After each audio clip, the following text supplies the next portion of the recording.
हिमायतनगर तालुक्यातील सर्व शेतकरी बांधवाच्या वतीने तसेच महाविकास आघाडीतर्फे आज आपण तालुका दंडाधिकारी यांना सर्वांच्या साक्षीने निवेदन दिलेलं आहे।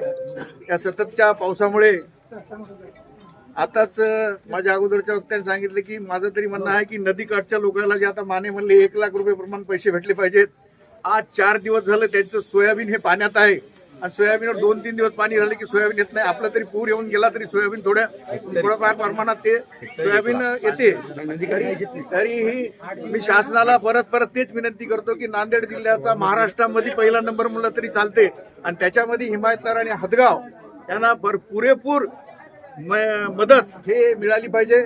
आणि जे घरं पडलेले आहेत आणि जनावरं वाहून गेलेले आहेत काही लोकांची, यांची पण आताच आमच्या आपल्या पतंगे साहेबांनी सांगितल्याप्रमाणे त्यांची सुद्धा नुकसान भरपाई भेटावी यासाठी आपण इथं सगळ्यामुळे सर्वांचा एक आवाज राहू द्यावा आणि सर्वांना सरसकट म्हणजे माझ्या मनाचा कोणाचाही दुजाभाव न करता सर्वांना हे शासनाची आणि ह्या आपत्कालीन परिस्थितीतून वाचण्यासाठी शेतकऱ्याला पुरेपूर शासनाने मदत करावी अशी आम्ही विनंती अर्ज मॅडमकडे दिला आहे। तरी ते शासनाला कळवतील आणि आता जास्त काय बोलण्याचा अर्थ नाही।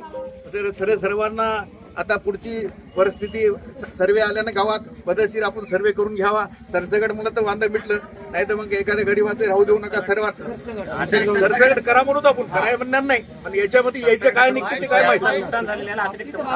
जास्त नुकसान झालं त्यांना अतिरिक्त मदत शासनाची आपण मिळून देण्याचा आपले माधवराव पाटील असू द्या, राजेश पाटील असू द्या यांच्या माध्यमातून आपण इथं करू।